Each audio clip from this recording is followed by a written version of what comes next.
Good morning mga boss. Andito naman tayo para mag-repair ng ating Honda Airblade, no? Ngayon po ipapakita ko sa inyo mga boss kung paano tanggalin itong panel gauge ng Airblade mga boss, no? Ayan, makikita nyo, ayan, ganito po yung gagawin natin. Ipapakita ko sa inyo, pero hindi natin maipapakita yung pagtanggal ng tornilyo. Wala tayong tagakahawak ng camera mga boss, no? Ipapakita ko lang sa inyo kung ano yung mga basic na tatanggalin ng mga tornilyo dito sa ating panel gauge.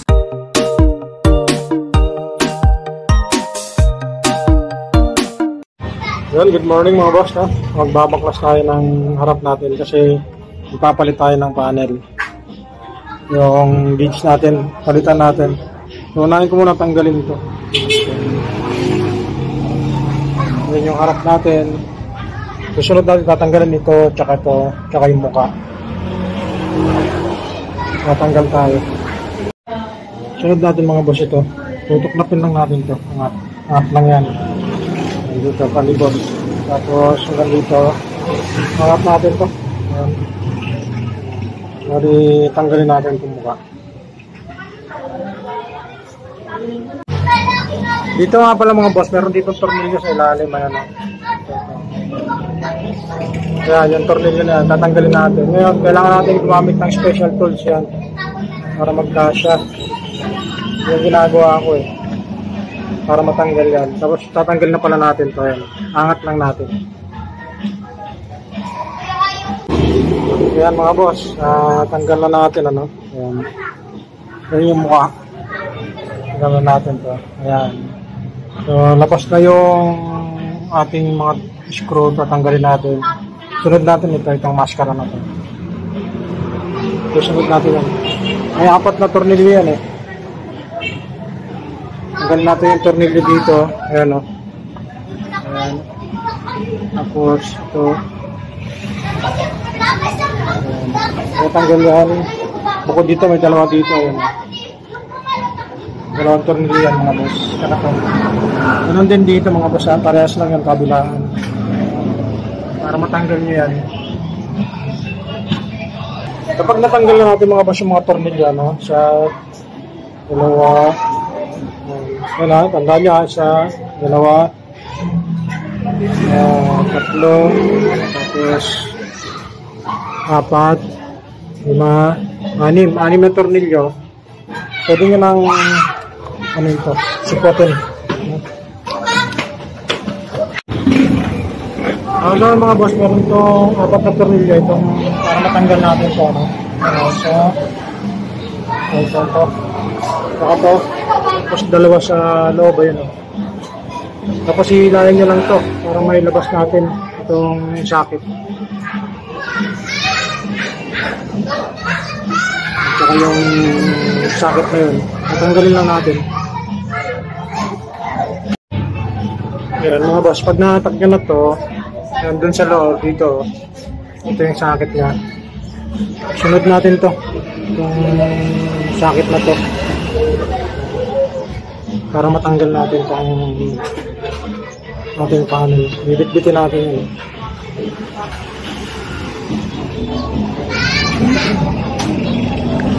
Ngayon naman mga boss, dahil natanggal natin yung panel natin, papakita ko sa inyo kung anong mga tornilyo yung tatanggalin natin ilang piraso. Yung nasa ibabaw niyan is 8 piraso. Tapos yung nasa ilalim naman ay 4 na piraso mga boss. Mga patak 12 tornilyo po yan. Yung nakapalibot na yan. Tara mga boss, samahan nyo ako sa pagbabaklas nito.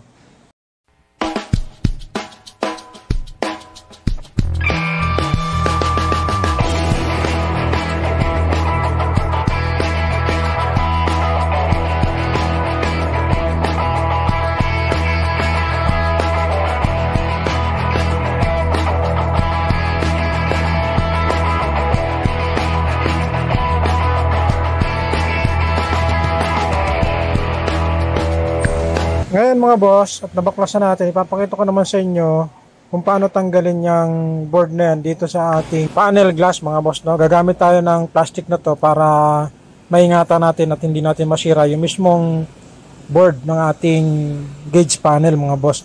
Makikita nyo, ito yung kanyang cover, yung pinakaibabaw. Tapos ito naman yung kanyang motherboard mga boss. Gagawin natin, gagamit tayo ng ganitong klaseng plastic para po ma-shape natin yung ating panel board. Ingatan po natin yan, dahan-dahan iangat lang po natin, susungkitin natin dito. Papakita ko sa inyo mga boss kung paano tinatanggal yan, ano. Iisa-isahin ko sa inyo. Tara, samahan niyo ako mga boss.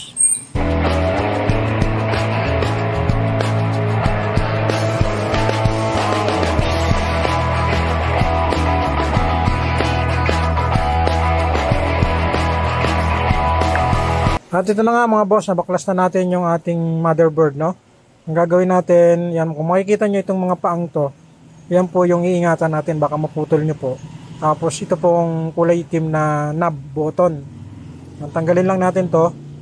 Tapos dahan-dahan natin itong ilalabas para matanggal natin yung pinakasalamin mga boss. Yung pagbaklas nito medyo maselan mga boss, no? Yung ating panel ng Honda Airblade. Yan, no? Kung makikita nyo, yan yung pinakasuksukan ng mga pin. Ayan. Tapos ito tinatanggal na natin kasi ito. Ayan o, makikita nyo. Kasi ito yung mga pin nya. Ayan, ingatan nyo lang boss, baka maputol to. Ingatan nyo lang yan. Papalit natin dito naman, madali lang. Ayan. Mabalik lang natin yan, saglit lang naman. So ipapakita ko naman sa inyo mamaya pag natapos na natin mga boss, no? Kasi tatanggalin ko ito, tapos papalit ko tong luma. Ipapalit ko tong bago dito sa luma. Ayan. So gamit lang tayo ng ng ito cutter, tapos yung panundot natin is plastic. Gumawa tayo para hindi natin masugat yung yung board natin, no? Kasi mahirap na. Baka mamaya hindi natin magamit ng maayos. Ayan.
Yan mga boss, na natapos na natin, no, yung ating ginawang replacement ng ating panel, ayan, no, yung ating stock.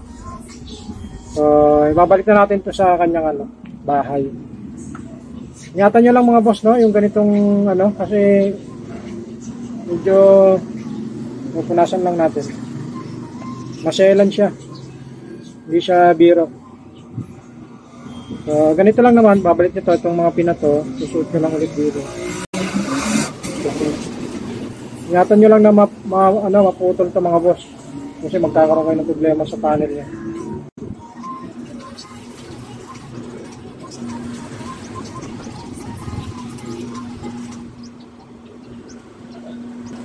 Tapos meron siyang 6 na parang lock. Ito, kita ko sa inyo.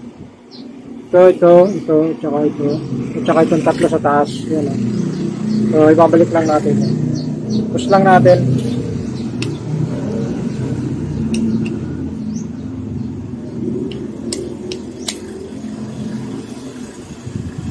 So ayan mga boss, nabalik na natin.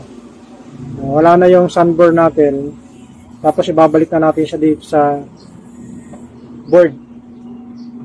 Ito mga boss, yung board natin, ingatan po natin to, no? Huwag po natin basta-basta baliwalay yung pagsungkit, dapat dahan-dahan lang. Balik na natin.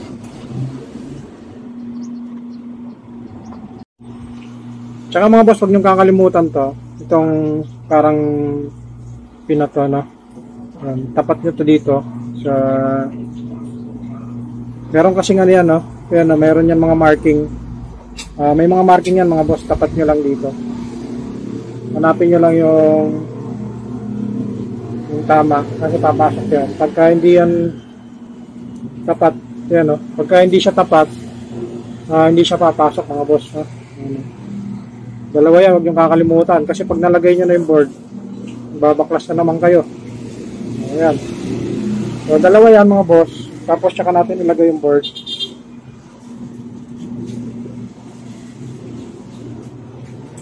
Ingatan nyo lang mga boss, no? Sakto nyo lang.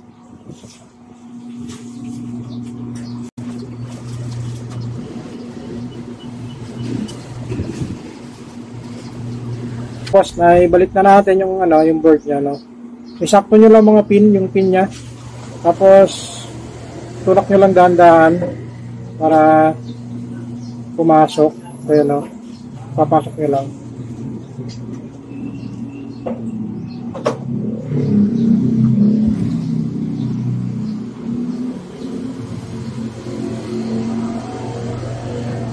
Ingatan lang natin. So medyo matigas nga talaga siya. Push nyo lang mga boss, no? Para mag-lock ulit. So, narinig nyo yun? Nag-lock na siya.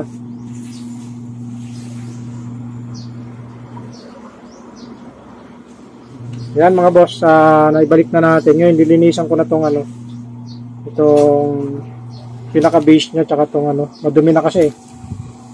At sana makatulong sa inyo yung video na to mga boss para kahit papaano alam nyo yung magpalit, no? Ingatan nyo lang kasi yung pagtatanggal nito kailangan matanggal nyo lahat. Kung hindi naman, lalagyan nyo siya ng alcohol mga boss, no? Ayan. Ito yung natin na ginagawa sa normal na yung pinaka basic maintenance natin. Kasi nga nagkaroon ng sunburn yung natin, So ang ginawa natin, pinag-aralan natin kung paano natin baklasin, tapos paano natin tatanggalin yung ating panel, no? So nakita natin na madali lang naman siya tanggalin kasi hindi naman siya nakahinang mga boss, no? Yun ang kagandahan sa panel natin, hindi siya nakahinang kaya madaling matanggal. Tapos makakabili naman kayo ng mga film kahit sa online, kahit sa Shopee meron to. Ako sa Shopee ko lang binili, no? Yung film na to. Ayan. Kasi hindi ko na nakikita yung yung tawag nito, yung ating odometer pag tumatakbo, kaya nag-decide na rin na palitan ko to. Ako na lang yung magpalit kasi kabisado naman natin yung magbabaklas, tsaka alam naman natin yung proper tools na gagamitin. At sana mga boss makatulong yung video ko sa inyo na kahit pa paano magkaroon kayo ng idea kung paano binabaklas yung ating panel ng Honda Blade, no? Ayan. Ang gagawin ko is lilinisan ko to kasi madumi siya mga boss, no? Tapos ibabalik ko na to doon. Ayan. Ngayon mga boss, nakikabit na natin, ibalik na natin. Tatornilyo na lang natin siya rito. Ngayon test natin para makita natin yung panibagong ginawa natin. On lang natin to, tapos pause. Yun, no? Balik na sa dati mga boss, yung ating panel. Kulay blue na ulit siya. Ayan. Wala naman tayong maling nalagay. Babalik na lang natin ulit mga boss, no? So yun lang, ganun lang kadali mga boss, no? Yung mag-install ng ating polarized film. Ayan. Dito mga boss, ipapakita ko sa inyo yung unang ginawa natin dito sa panel natin, no? Ayan, ipapakita ko sa inyo kung anong kulay at yung pagkakadikit natin. Medyo hindi ko makakita na masyado rito kapag maliwanag. Itong una natin dinikit. Kaya ang ginawa natin, pinalitan natin ng kulay blue, order rin tayo ng bago. At ito naman ngayon yung ating bagong ginawa mga boss. Papakita ko na sa inyo yung ating latest na panel gauge. Ito na po yung bago nating dikit, binaklas po ulit natin yan. At sana mga boss makatulong to sa inyo. Lalong-lalo na po sa mga naka-Airblade 150 dyan o 160 mga boss. Maraming salamat. At syempre mga boss, huwag niyong kakalimutan mag-like, share, comment at pindutin na ang subscribe button, lalong-lalo na po ang aking notification bell para updated kayo sa lahat ng video na upload natin.